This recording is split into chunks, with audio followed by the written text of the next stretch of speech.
Elas são a maioria em T&D e também na educação superior no Brasil. Será que a educação corporativa pode transformar a vida das mulheres? Roda VT. Fala, T&D! Olha só, a gente está com um cenário aqui um pouquinho diferente, porque este Fala T&D de número 135, a gente está gravando aqui direto de Blumenau, na sede da ViaCred, que é daqui do sistema Ailos. Eu tenho o prazer de receber duas convidadas aqui para falar comigo de assunto um tanto polêmico e que a gente ainda precisa tanto evoluir, que é de educação corporativa como aliada das mulheres. Eu acho que isso até é algo que já está acontecendo há muitos anos, mas que ainda tem tantos desafios pela frente. Eu tenho aqui a Kerly Tolfo. Olha só, ela é mãe solo de 3 crianças, analista de educação da cooperativa Central Ailos, é historiadora, facilitadora educacional, pós-graduanda em diversidade e inclusão, uma trajetória sólida na educação corporativa, desenvolvimento para a comunidade, cooperados e fornecedores de educação. Mas ela também não veio sozinha. Vou ver se eu consigo falar aqui o nome dela, que é chique demais. É Cristiane Emke. Exato. Isso, Emke Mas. Ela é líder de educação na Central Ailos, é administradora, coach, apaixonada pelo cooperativismo, atua na formação e capacitação de colaboradores, lideranças e cooperados e tem uma trajetória aí de mais de 16 anos, é isso? Isso aí. E mãe de 2 filhos também, então a gente tem bastante criança aqui nessa mesa. Tem 4, 3, 2... E já quero mandar um abraço aqui para o meu querido amigo Igor Coso. Hoje ele não veio para Blumenau comigo e ele também que tem 3 meninas e sabe bem desses desafios. Mas vamos logo conversar um pouco aqui. Primeiro, Kerly e Cristiane, sejam bem-vindas. Muito obrigada. Muito obrigada. É um prazer. Que bom mesmo ter vocês aqui. Eu quero perguntar para vocês, já que, como é que essa educação corporativa pode ser uma aliada das mulheres que já têm aí um histórico de estarem assim, muito envolvidas com a educação? A educação gera curiosidade, né? As mulheres, até para poder facilitar a vida no dia a dia, mesmo antes das mulheres terem acesso à educação formal, elas já aprendiam umas com as outras, né? Então, a educação corporativa, ela vem facilitar o nosso desenvolvimento, o nosso acesso à carreira, o desenvolvimento na carreira, e que a gente vê o quanto que as mulheres, né, brilham, vão tomando espaço, e isso tudo passa obrigatoriamente pela educação. E a gente já sabe que a educação corporativa evoluiu demais, né, Cris, nos últimos anos, e que a gente ainda tem ali vários desafios e planos, sonhos a serem realizados. Você acha que equidade de gênero dentro das empresas passa por essa questão da educação corporativa? Passa também, Elis, né? E é muito discutido isso, né, Kerly? A gente conversa muito a respeito disso, pensando inclusive o quanto o direito, né, de estudar foi algo realmente muito uma luta muito grande das mulheres, né, para que se tivesse esse direito adquirido. E hoje, olhando para o desenvolvimento, quanto as mulheres buscam, quanto elas se desafiam, né, inclusive para alavancar suas carreiras, buscar o seu espaço. E é um desafio, sim, a essa ocupação, olhando para gênero. E quando a gente traz essa realidade para o sistema Ailos, a gente tem uma nobre leitura, entendendo que de 725 líderes que nós temos hoje dentro da nosso sistema, metade são cadeiras ocupadas por mulheres. Mas entendemos que não é uma realidade de mercado e que a gente ainda precisa, de fato, evoluir muito nesse sentido, né? E até para complementar, né? A partir do momento em que a gente se educa, a gente tem acesso a conhecimento, a informação, a gente vai atrás dos nossos direitos. Então, muitos desses direitos que nós mulheres buscamos é com a abertura que as empresas deram, buscando inicialmente qualificar, né, tecnicamente os profissionais e tal, e as mulheres vão ocupando mais espaço à medida que sentem que estão mais preparadas e têm mais conhecimento. Então, a educação corporativa é essencial. Achei bem interessante que você trouxe, Cris, porque tem muitas empresas aí, colegas nossos de T&D que estão nos acompanhando, que ficam ali buscando encontrar programas importantes para poder trazer mais lideranças femininas. A maioria das empresas até tem ali cerca de 52%, 54% de mulheres no seu quadro, de forma geral, mas na liderança aí cai para 25%, cai para 22%, e aí ficam ali tentando buscar programas que incentivem também esse equilíbrio um pouco maior, e vocês já estão conseguindo atingir os 725 líderes aí esse número de Isso aí. 50%. 360 são mulheres. Isso já é assim, É um alcance. avanço. A que vocês atribuem o fato de vocês já estarem numa situação, num patamar que muitos dos que nos acompanham não conseguiram e ficam até no dia a dia ali buscando encontrar esse caminho? Eu entendo, Elis, que parte já do modelo de negócio, quando a gente fala muito do cooperativismo, ele já tem um papel muito de incluir, de trazer essa oportunidade de forma igual, com igualdade e equidade, são muito dos nossos valores presentes, mas existe muito esforço de fato, a gente tomar consciência, investir em educação, potencializar esse espaço, entendendo quanto as mulheres, de fato, elas são potentes, né, em cada cadeira que elas ocupam.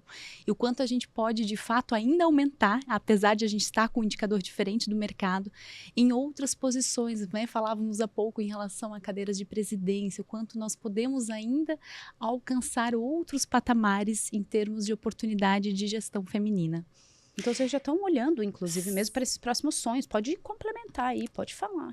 Eu ia dizer exatamente isso, assim, que a gente tem um olhar muito para o relacionamento, né? É um modelo de negócio que preza pelo relacionamento. Então, as mulheres são muito boas nisso. No relacionamento. E eu acredito que esse é um dos fatores para a gente ter essa equidade dentro do sistema.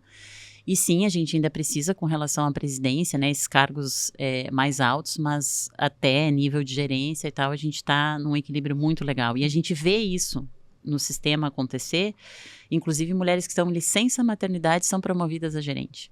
Que gerente ou coordenadoras, enfim, elas voltam já num cargo novo, né? Então, a maternidade não é um problema. E a gente vê o crescimento, por exemplo, dessa empresa. Aqui a gente está fazendo esse recorte da empresa onde a gente trabalha.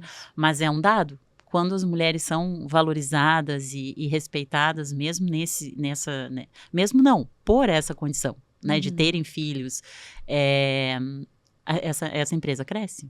Né, é o que a gente vê o resultado ali. Já que você já entrou nesse assunto, acho que a gente vai precisar mergulhar, até entender se essa percepção de vocês, se essa política de vocês de que a maternidade aqui, dentro do sistema aí do cooperativismo, não é um problema. Sempre foi assim ou historicamente vocês conseguiram quebrar essa barreira? Porque é barreira para muitos lugares ainda. Eu tenho certeza que está acompanhando e fala, mas que lugar é esse que é um oásis? Onde que é? Como é que eu posso mandar meu currículo? A gente até brinca, né? Estávamos falando antes aqui nos bastidores, que às vezes quando a gente vai falar dessa realidade, a gente até se constrange quando dá de cara com a realidade aqui fora. Que é o que os dados mostram, né? As mulheres ficam à parte do processo, elas ganham menos, elas têm uma sobrecarga. E aí, socialmente falando, nós, mulheres que trabalhamos no sistema, fazemos parte desse universo de mulheres sobrecarregadas fora do trabalho. Mas foi uma conquista, eu acho que a Cris pode falar um pouquinho mais, né? Muito bacana, eu entendo que, de novo, né, entendendo o modelo de negócio, nós temos já isso de berço, isso já é de essência, a valorização das pessoas, né, é sobre as pessoas, suas necessidades. Mas eu entendo que ao longo dos anos, a gente cada vez mais entendeu as necessidades das mulheres, da maternidade, quais foram os desafios, como que a gente também abriu espaço para cada vez mais essas mulheres ocuparem realmente essas posições de liderança, de trabalho, de flexibilidade, de necessidades, entender, falávamos muito sobre empatia, né? Então, como que lida quando eu tenho uma colaboradora que é mãe e o gestor é um homem que talvez não tem nenhuma conexão com criança, com paternidade? Como que a gente ajusta isso? Como é que traz esse olhar de empatia? Mas volto de novo ao elo que é o olhar do ser humano e a sua necessidade, independente de qual que ela seja, né? Então, tem parte muito dessa essência, desse modelo, né? É claro, né, que é importante dizer que mesmo nesta empresa, há diferença entre, inclusive, sim, mulheres gestoras que até têm filhos, mas têm um olhar diferenciado, por conta da cobrança que a gente tem quando a gente chega num cargo de liderança, assim, né? Então, parece que tem que dar um resultado independente de ter filho, e tem que dar, só que de um jeito diferente, porque... Enfim, tem seres humanos que dependem de nós. Mas eu, como colaboradora, né, eu sou analista do Sistema Ailos, eu vejo que a alta liderança apoia isso, né, nas políticas, nos benefícios, nos discursos. E aí, falando aqui, então, com relação a dicas que podem acontecer no dia a dia, né? Premiações, nós ganhamos, uns 2 anos atrás, um prêmio, acho que 14ª melhor empresa para mulher trabalhar. Depois disso, precisa manter esse resultado. E aí, para ser bom... tem que dar condições para que a gente trabalhe. E essas condições vêm em benefícios, em flexibilidades, em olhares atenciosos, né? E eu acho que toda empresa deveria, poderia, e é um movimento que as mulheres vêm buscando cada vez mais, né? E pensando até nessa evolução, né, Kerli? Eu lembro de alguns paradigmas que estavam, inclusive, em nós, enquanto colaboradoras, né? Que era, às vezes, uma questão de maternidade. Vamos organizar na equipe quando que cada uma vai engravidar. Não é sobre um calendário, né? Não dá, que não é férias, Não tá, é sobre gente? isso. E não é sobre isso. férias, Exato. né? Eu queria saber de vocês aí. Coloca aí se na empresa que você trabalha, coloca nos comentários. Tem essa questão de precisar organizar a maternidade aí também como se fossem férias, tá bom? Acho que não é esse o caminho, né, Cris? É um paradigma para quebrar, e a gente percebeu isso ao longo do tempo, que às vezes as pessoas pensavam sobre isso, mas Tipo horário de almoço. Mas a Não. organização não tinha jamais essa premissa. Então, quais são as crenças que às vezes a gente carrega aqui, tabus que a gente precisa quebrar e que está na cabeça de cada um, às vezes nem está na organização. E o quanto isso precisou ser trabalhado para entender, gente, é um momento maravilhoso da sua vida, a gente vai celebrar contigo, isso vai fazer com que você se desenvolva outra pessoa para ocupar aquelas atividades por um período, você pode voltar com novas oportunidades, e o quanto isso pode ser muito mais benéfico para todas as partes, né, e não sendo um calendário organizado, né. Já me abriram algumas coisas aqui na cabeça. Eu vou até contar uma historinha para vocês. Quando eu estava grávida do meu terceiro filho, na empresa tinham 8 grávidas. E que, assim, naquele ano foram 8 que saíram, e obviamente que a gente não pode negar que esse é um impacto para a empresa. Sim, precisa haver uma organização com o time, com a entrega, com os clientes, para que eles continuem sendo bem atendidos. Isso precisa acontecer. A gente não pode também falar que, nossa, não dá para fazer. Mas eu tive a infelicidade de ter sido a última que foi grávida naquele ano. Então, não foi tão simples. Realmente já era alguma coisa que ali tinha que precisar de uma certa organização. Ali, na hora que eu fui sair, porque, né, até eu sair já tinha algumas voltando, foi um pouquinho desafiador, e realmente o retorno depois não foi ali tão especial, a ponto de eu ter precisado me desligar mesmo. Mas sim, é necessário que a gente tenha uma organização, mas não precisa combinar como se fosse o horário de almoço. E também quero provocar vocês para o inverso, porque nem todas as mulheres são obrigadas a ser mães. Então a gente precisa cuidar também, para que, inclusive, com educação, passa por esse caminho, que a gente vai apoiar para que elas se sintam à vontade para passar por esse processo. Mas que o fato de ter aí um prêmio para a mulher trabalhar não vai obrigar aquelas que não querem, que precisam passar. É com educação? O que vocês têm usado de educação para poder tratar nesse assunto? É com educação, esse respeito, inclusive, né, das que não querem ter filhos com as que têm, porque é um desafio que a gente só conhece quando tá vivendo, né? Por mais empatia que a gente tenha, só depois que a gente é mãe, a gente sabe o BO que é ser mãe e toda a logística, né, carreira e tudo mais. Nós ali na Central Wireless, a gente tem um programa que chama Renascer, né? Então a gente fala sobre esse assunto, sobre parentalidade, para quem é pai e mãe e para quem não é também, para trazer esse assunto para que ele se torne natural ali dentro, né? Esse entendimento de que todos somos singulares. Uma das nossas singularidades é ter filhos, ou não.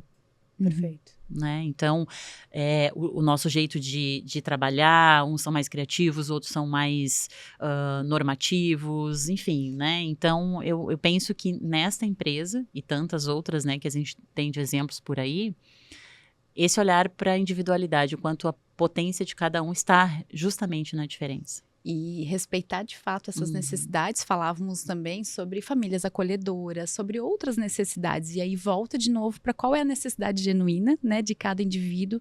Entender o que cada um está trazendo enquanto crenças, tabus, paradigmas, para a gente também identificar enquanto organização e trabalhar e desenvolver. Então esse é um dos exemplos do Renascer, né, Kerli?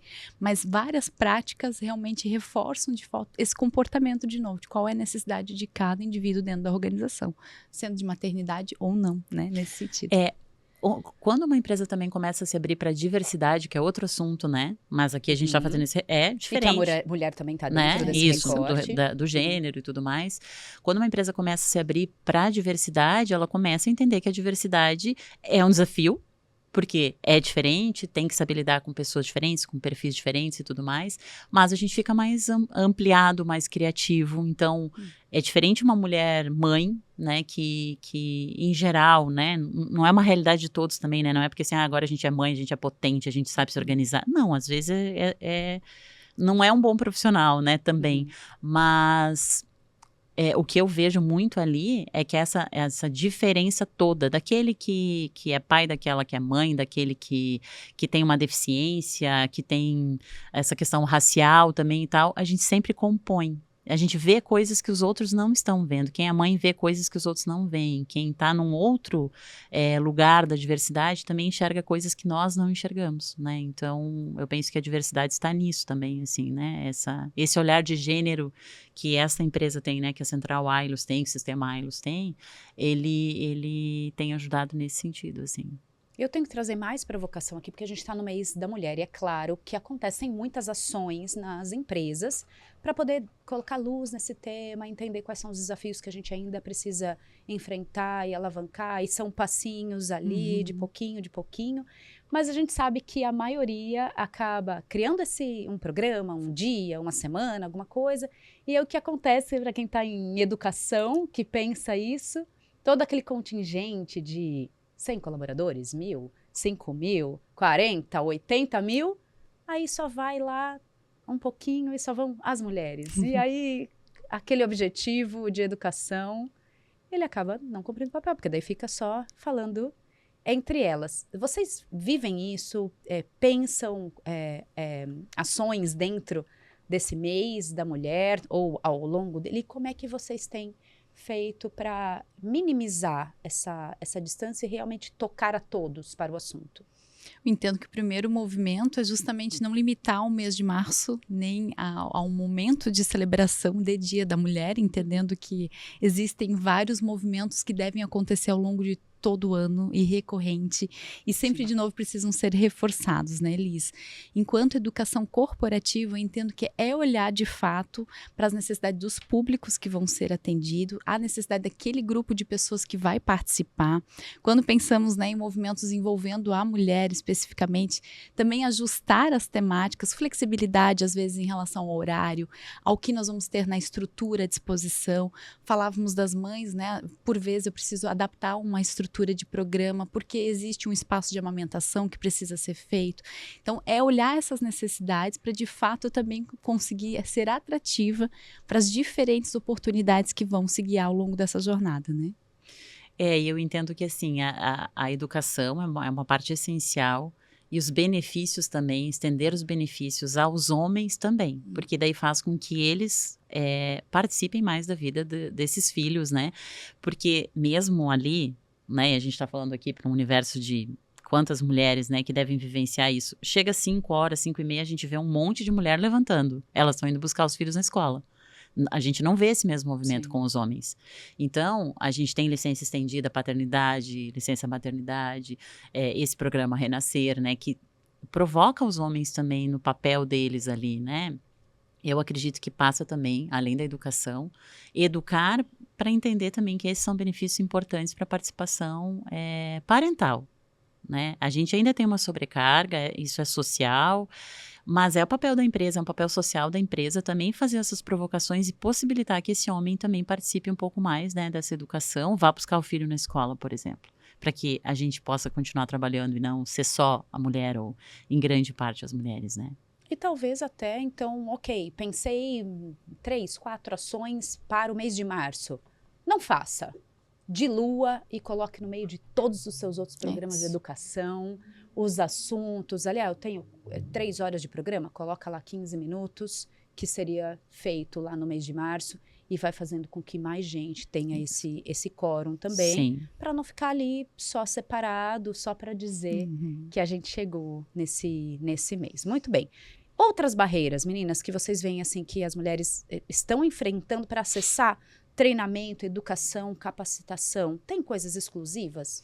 Eu entendo que a oportunidade de flexibilidade em horários, isso é um ponto bem importante, no acesso a conteúdos, no formato que a gente disponibiliza, entendendo distância, realidade, horário de crianças, horário de necessidades individuais da mulher, é algo que a gente precisa de fato ter atenção, né? De novo, volta para a necessidade do indivíduo. Então, ter oportunidade, pensar num portfólio mais amplo, realmente com formatos e didáticas diferentes, para que atenda realmente esse ajuste, principalmente de horário, acho que de oportunidade, ajuste de vida, para que a gente consiga compor e realmente chegar neste público, né?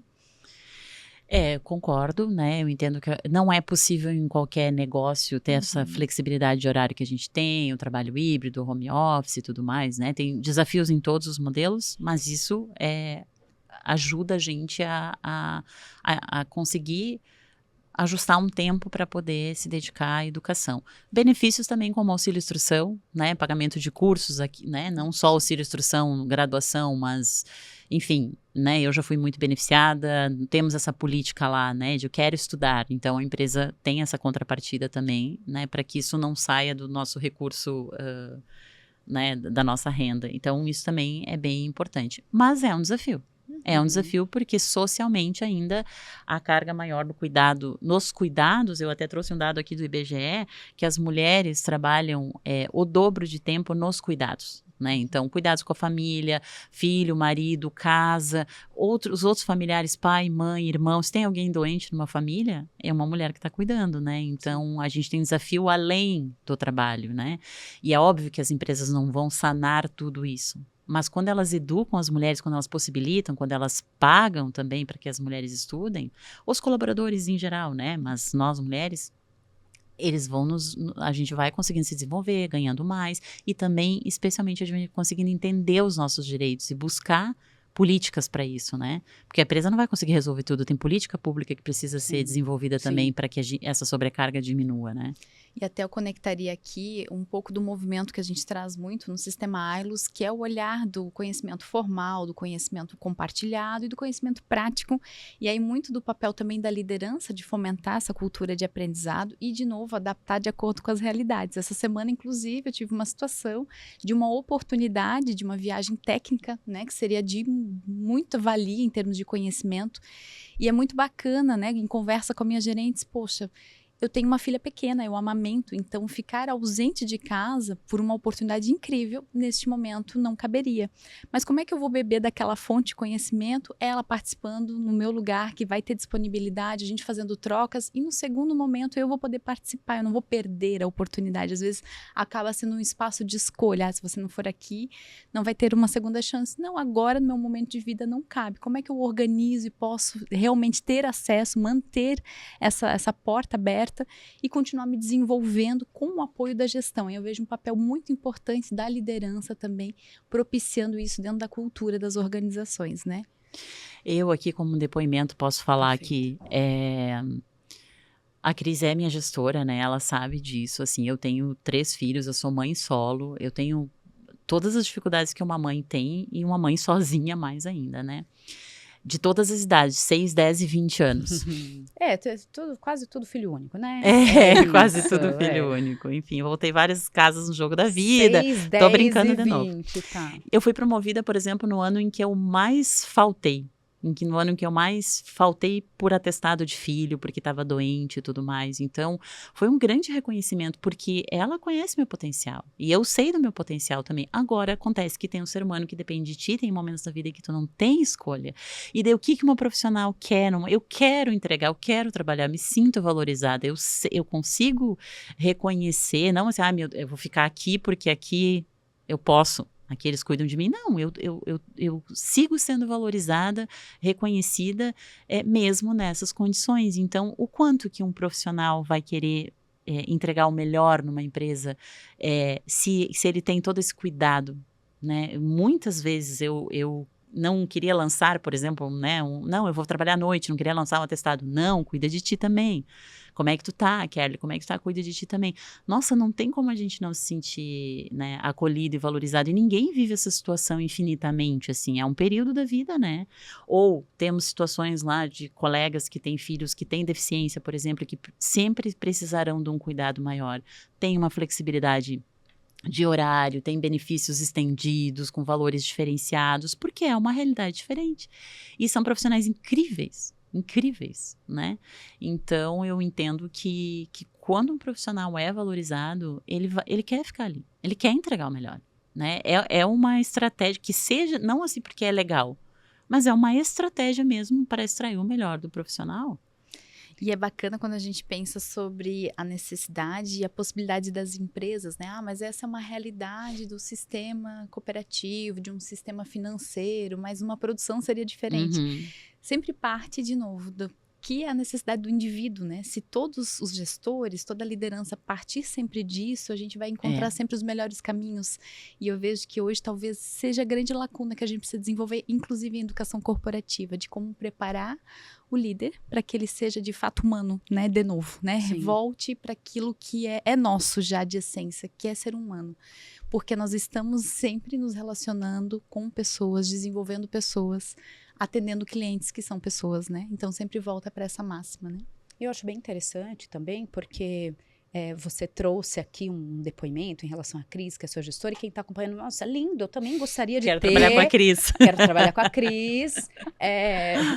Também gostaria de ter uma liderança que conseguisse me olhar desse lugar e que pudesse ter budget, né? Porque o pessoal aí de treinamento e desenvolvimento está o tempo todo equilibrando essa conta para conseguir promover alguém num momento que talvez não esteja entregando o seu máximo potencial. E aí, nesse sentido, passa por T&D e educação, comprovar que a pessoa tem aquele potencial.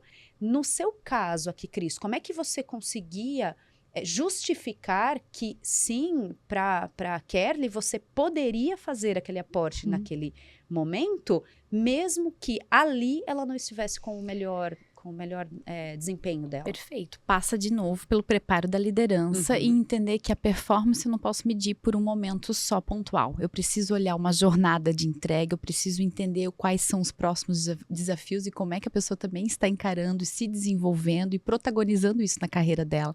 Então, não é a falta de um atestado em relação ao cuidado com o filho, ou com a família, ou qualquer outra situação que possa ocorrer, que vai minar todo esse movimento, né? Então, eu sempre entendo que há uma linha do tempo que precisa ser considerada e não só uma entrega pontual, só um tiro, né, que foi dado e ponto. E aí, de novo, educação corporativa, ela precisa olhar para a estratégia do negócio, entendendo se de fato todo esse movimento de desenvolvimento, de entregas assertivas estão caminhando com o que a empresa e a diretriz, né, institucional estratégica está dizendo.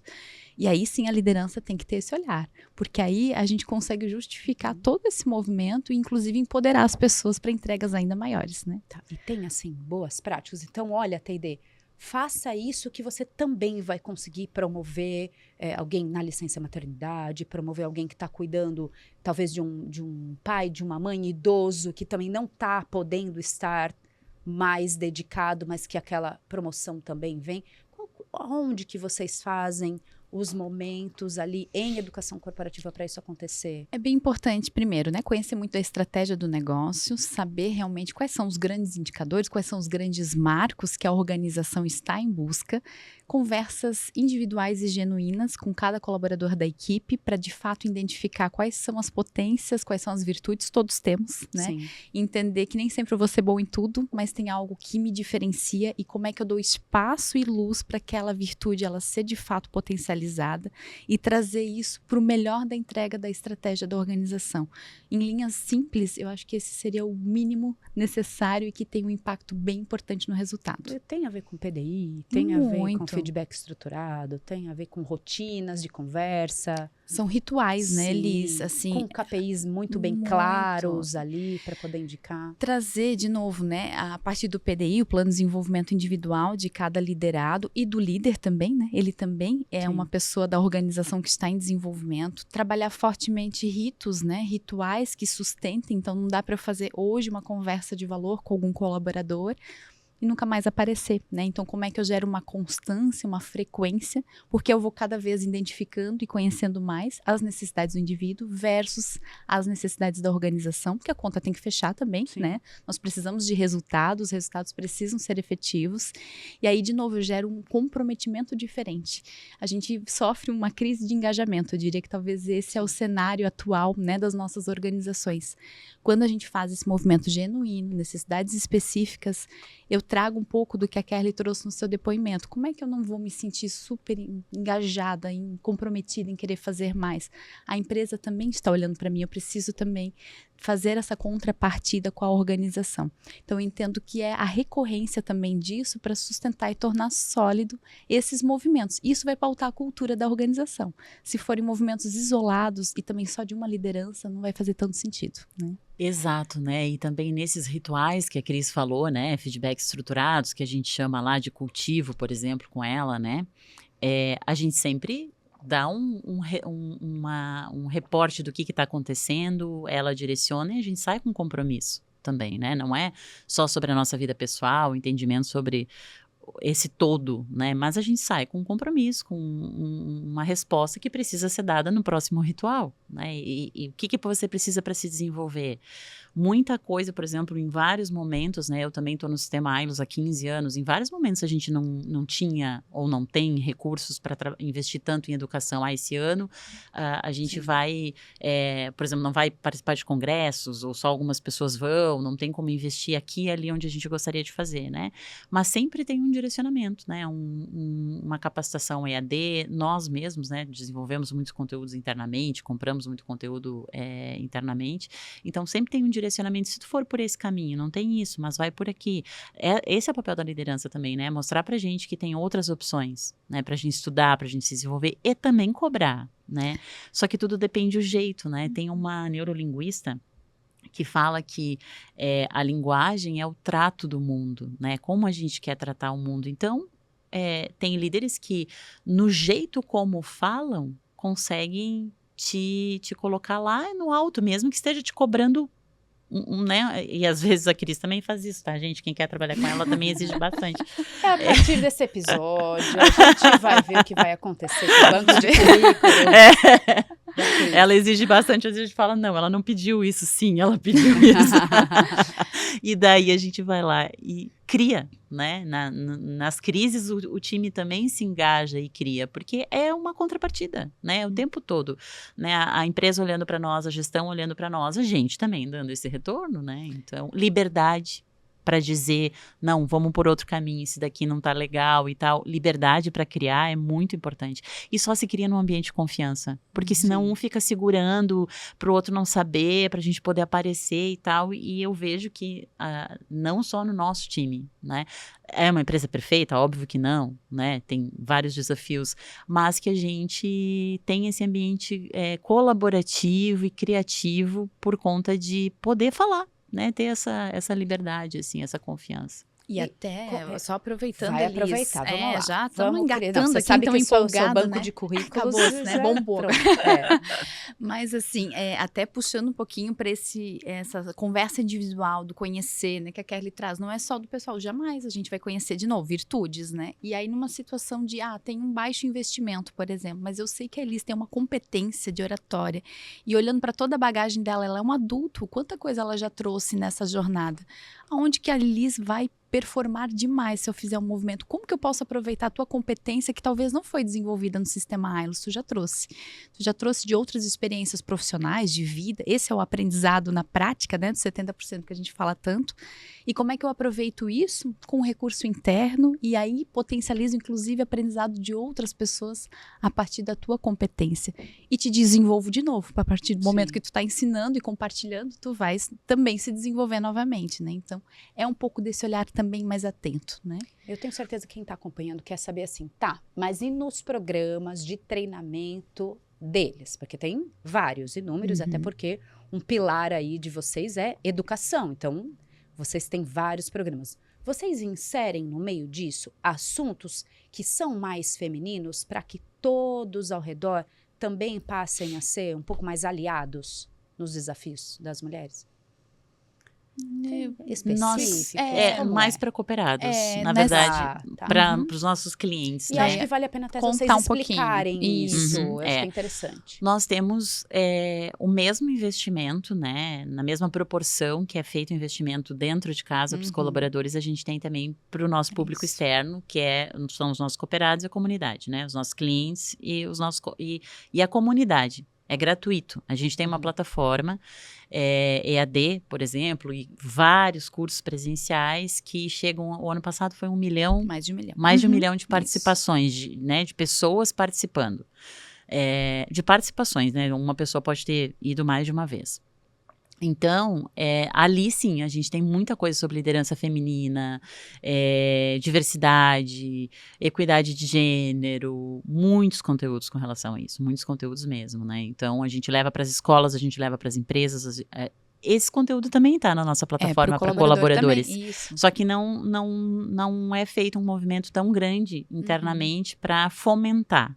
Mas se eu chegar lá e eu vou encontrar esse conteúdo, eu tenho 200 opções de curso, vai estar lá. Mas para o cooperado, a gente, né, para a comunidade, a gente reforça mais. Isso. Eu tenho certeza que vocês, em alguns momentos, olham um pouco além daquilo que é o dia a dia de vocês e percebem que talvez aqui, não no Sul, em Blumenau, em Santa Catarina, mas em outros locais do Brasil, tem muita gente que não é a realidade de vocês. E aí fala, uau, queria tanto que também fosse assim. Claro que tem desafios, mas que também fosse assim. O que vocês percebem assim que precisa mudar para que a educação corporativa seja de fato acessível e transformadora para as mulheres? E o que o pessoal que está acompanhando pode contar com vocês, pode mandar ali uma mensagem, pode querer conhecer um pouco mais vocês para poder também auxiliá-los. Conversar, eu entendo, nós falamos muito de estar presente nas comunidades, fazer esse movimento, né? A gente traz aqui fortemente os cooperados, a nossa comunidade, o entorno, mas também parte, de novo, colaboradores, lideranças, suas famílias impactadas. Mas eu entendo que quanto mais a gente se relacionar, que foi a fala talvez inicial da nossa conversa, conhecendo, de novo, quais são as necessidades, a gente consegue entregar valor com a educação. Às vezes nós entendemos programas incríveis sobre a ótica só de uma empresa, de uma necessidade interna e não estamos talvez tão aderentes ao público que vai consumir. A gente precisa aproximar um pouquinho. Vamos trazer mais mulheres, vamos conversar com elas. Quais são as necessidades que elas têm? Elas querem que tipo de conteúdo? De que forma? Eu acho que a aproximação realmente do público e a sua necessidade específica precisa ser atendida aqui, né? Kelly, o que você quer e acha que, olha, fala, precisa mudar? Eu acho que é papel das empresas abrir espaço para a educação, né? Empresas com pouco recursos, espaços, rodas de conversa, que o recurso vai ser o espaço e o tempo do colaborador, dos colaboradores, porque eu acho muito importante que os homens escutem o que as mulheres precisam, quais são as demandas e tudo mais, né? E aqui a gente está falando do universo, algum assunto que fosse do universo feminino, mas um assunto técnico, um assunto de inteligência emocional que serve para todos nós, né? Espaços, rodas de conversa, espaços, mostrar que é importante, que a educação é importante, né? Esse modelo 70-20-10, por exemplo, 70% é na troca que a gente aprende, né? Então, rodas de conversa já seria um grande caminho para que um colaborasse com o outro, entendesse com o outro qual seria o recurso, tempo. E colocar isso na jornada. Colocar isso na jornada, sabe? Agendar, separar como tempo pra isso. tantas e tantas empresas que trabalham com questões que têm segurança, por exemplo, minutos da segurança. As empresas poderiam criar o tempo da educação, né? Partilha de educação. Nós temos para o nosso público cooperado, né, e comunidade, que a gente chama de comunidade prática, que é um momento, uma roda de conversa onde eu chamo a Elis, conta a tua experiência sobre a maternidade. E as outras pessoas perguntam. Então, esse espaço é riquíssimo. Sim. Talvez muito mais do que um curso de meia hora, de 2 horas que a gente faz lá EAD ou passa o dia inteiro numa sala. Porque as experiências das pessoas, as partilhas, as dicas, tá? Mas como é que eu faço no dia a dia? E é sobre isso, né, Kerli? Até olhando para todo o portfólio de educação do Sistema Ailos, independente do público atendido, o que hoje a gente diz que gera mais impacto e valor é o que parte desse movimento interno do conhecimento das pessoas que ali estão. Não é grandes contratações, não são grandes gamificações. É o dia a dia, é a prática, é ali que há uma valorização e há uma identificação, né, com o que está acontecendo, com a pessoa que está trazendo a sua história, a sua necessidade, o seu conhecimento. Então, é uma oportunidade ímpar e que não requer grande investimento, só realmente atitude. Nós temos alguns treinamentos formais e tal, né, mas que eles são organizados nesse modelo mais interativo, assim. Eu participo de um deles, por exemplo, direto, acompanho todas as turmas. Todas as vezes eu aprendo por conta das trocas. Que eu fico, nossa, nunca imaginei, porque eu tô sentada numa cadeira que não enxerga isso que esse outro colega tá trazendo.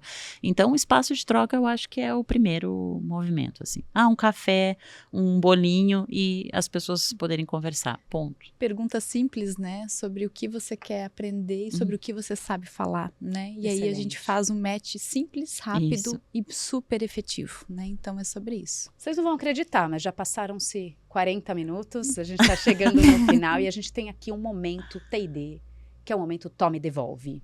Então eu lanço para vocês aqui uma expressão, uma frase, vocês vão responder com uma palavra ou com uma frase muito curta o que vem à mente sobre esse momento, sobre essa expressão. Pode ser? Que difícil. Tá bom, não tava combinado, tá? Então vou começar com a Cris, tá bom? Cris, sexo frágil. Frágil. Quem é o sexo frágil? Ninguém. Ninguém, não tem, tá bom. Não tem. Kerli, licença maternidade. Tempo de morrer e renascer. E tem algo que precisa se fazer ainda sobre isso? Tem que ter mais licença paternidade? Tem que ter mais licença paternidade. Dê também mais licença paternidade para que a licença maternidade possa viver esse momento aí de renascimento também. Para as duas, pensão alimentícia. Nossa, difícil esse. É difícil aqui, gente, é assim mesmo. Não, é ninguém nos assim. preparou aí, não. Não era para preparar mesmo. Básico, né? Direito. Sobrevivência, direito. É o mínimo. Uhum.